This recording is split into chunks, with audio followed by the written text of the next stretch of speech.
Hi, good morning, good afternoon or good evening depending on when you're watching this, and welcome to the GrianaigCreations podcast channel. My name is Kirsty, my pronouns are they, them, and I am coming to you from an extremely deep Paisley in Scotland.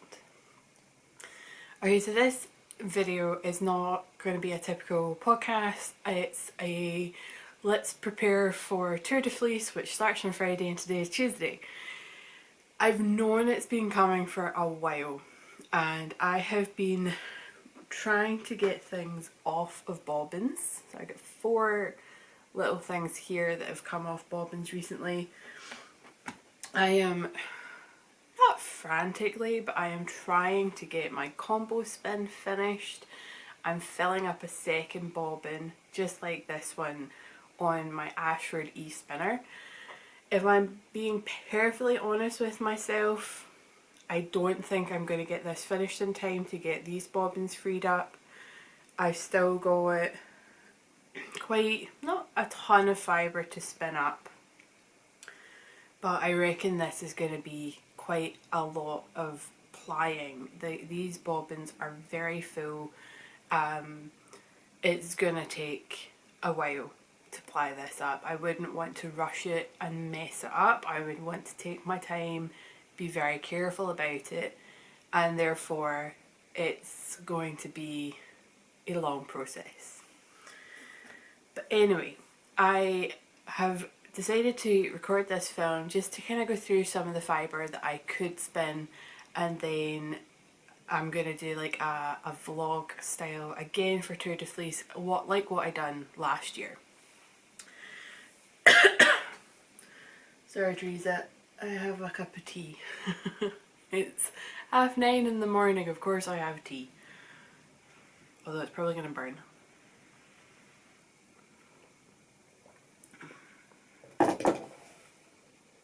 Okay, so I've pulled out just a couple of things that I could work on, and I haven't decided if I'm going to add to this pile or not.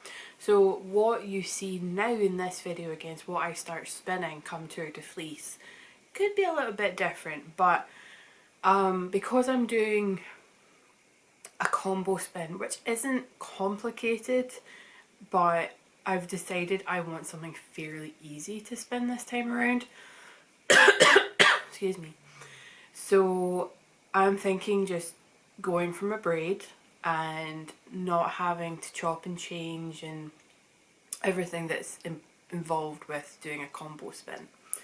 So I've pulled out a couple of things already, so you didn't have to hear much in the way of crinkling. So the first one that could be a contender is this beautiful braid of a BFL pearl fibre. I've never used pearl fibre.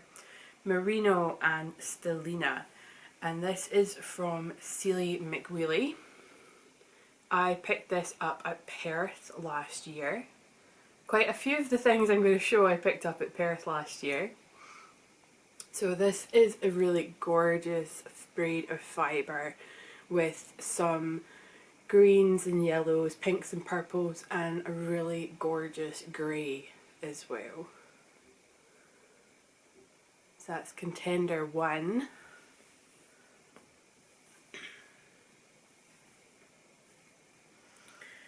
Contender 2 has lost its tag, but it is a Woo Sheeps or Woo Floof.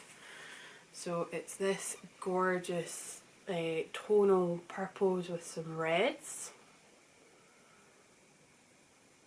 So it's the same as this one, which is merino, and this says it's got sparkle in it, but I hardly see any. So the tag will be, oh, right at the top. So it says here merino and sparkle, but again, I don't see much in the way of sparkle, which is totally fine. I actually kind of want something simple without bits of Stellina sticking out. So Woo Sheeps, or Woo Fluff fibre, sorry. No, Woo Fluff, I had it right. So this purple, Woo Fluff. And then again, I've got this really gorgeous tonal blue from Woo Fluff. I really like the tone, like the tones in this one. I think it's really dark and rich and reminds me of the ocean.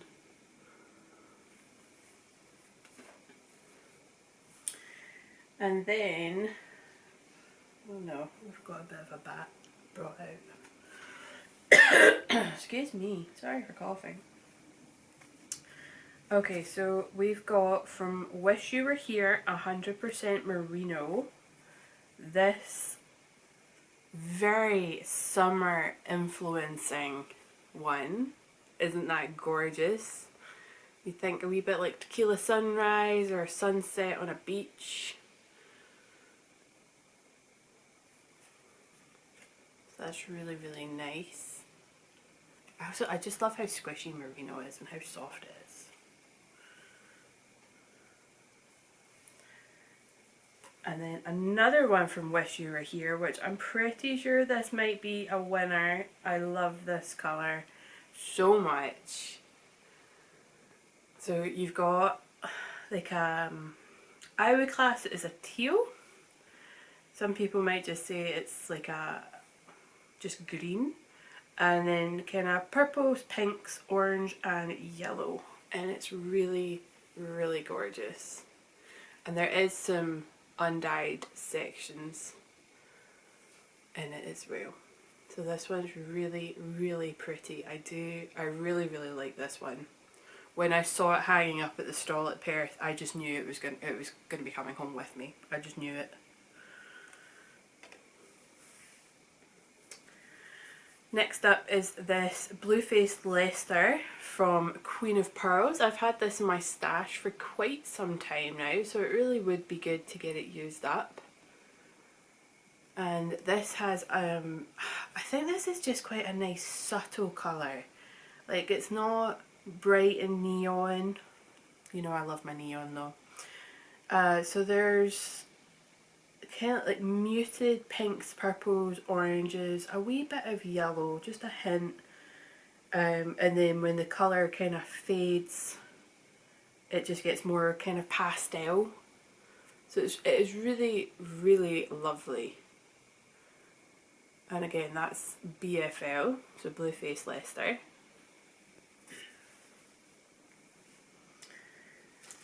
I then have this beauty from Rusty Ferret. Can't remember when I got this. I think I ordered it and it came in the post. But this is a...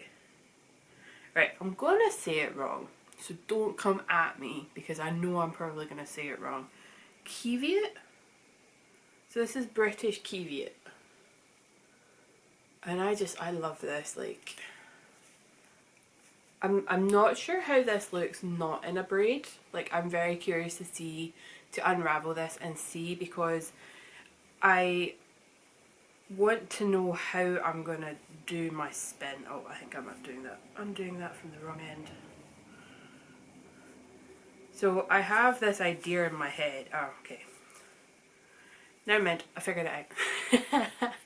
I want to try a spinning method where you half your braid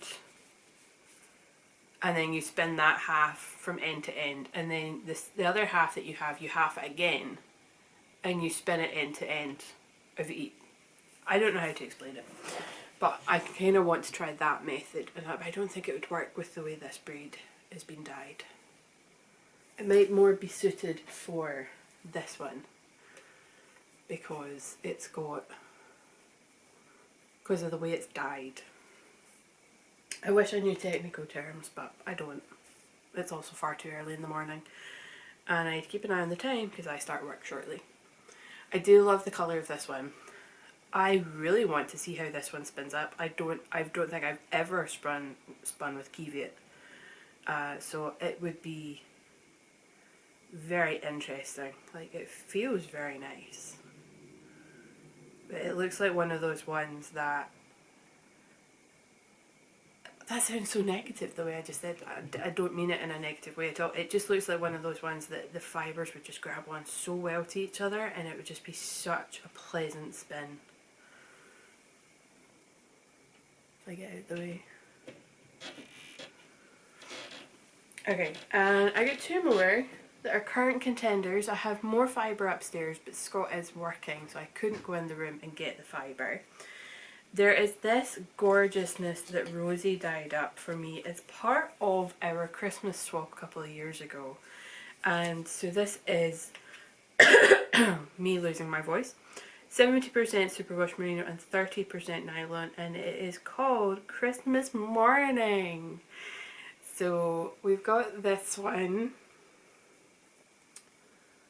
and it's really, really gorgeous. It's just splatters and splodges of red and green, and then a lot of undyed.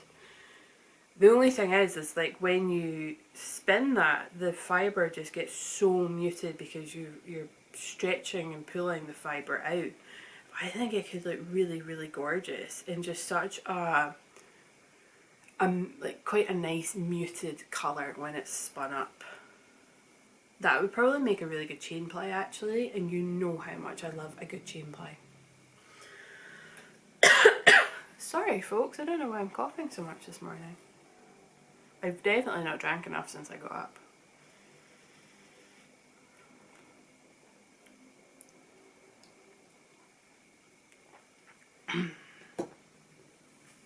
Okay, last is this big bump of fibre here, which is alpaca. It's quite a lot, so this would be quite a big... Oh, that's a lot of static. It's quite a lot of fibre. I reckon there is 200 grams of fibre here. And I got this at one of the Edinburgh Yarn Festivals several moons ago now. I don't even know where the end is, I can't decide.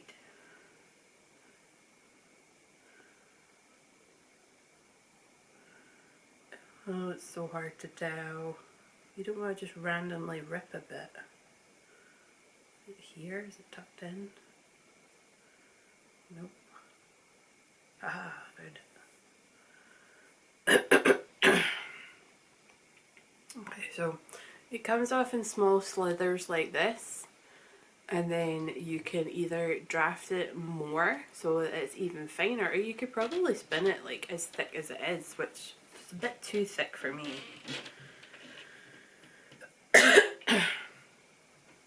But yeah, this is definitely also a contender because this has been in my stash for quite a while, and it would be good to have it spun up and into something. There is lots of tones in here as well. You can especially tell at the end that it gets quite dark here and it's quite light just before it. So there is quite nice tones in here. So I'm not sure how this one would spin up. Again, you can tell at the end all the different tones of blue, or shades, tones. So yeah, I think this one's really, really lovely. And it would be good to work on this one. But I am kind of limited to my bobbins just now. As I said, I do have, I think I've got 4 bobbins for my Ashford e-spinner, and 2 are currently occupied with my combo spin. I have 3 completely free bobbins for my Ashford Joy, which is my double treadle, and then I also have my e-spinner, my Eel Wheel Nano, which I have recently actually started spinning on, and I am thoroughly enjoying that spin.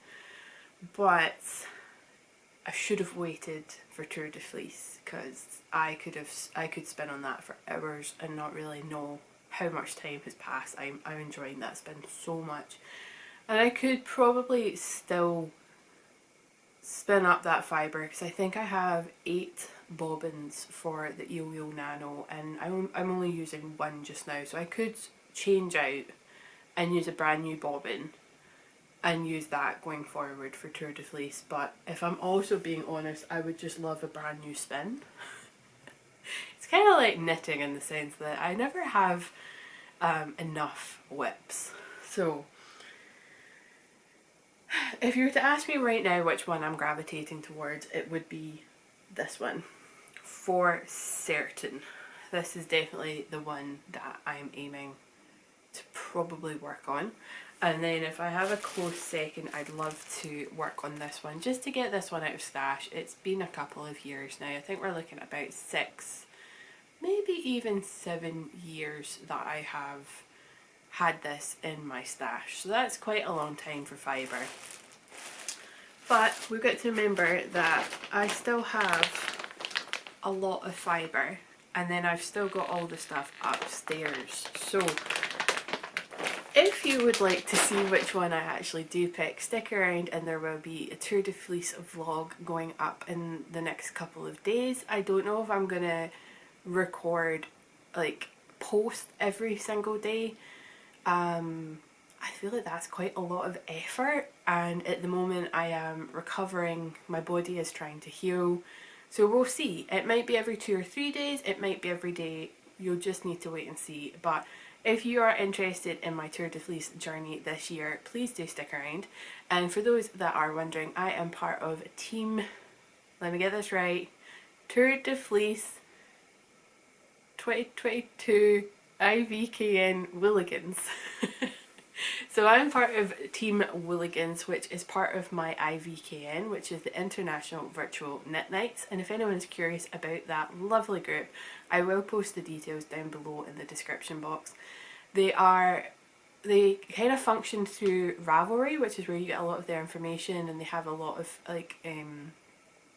posts in their forum. So if you can't use Ravelry, they are also on Facebook and Instagram.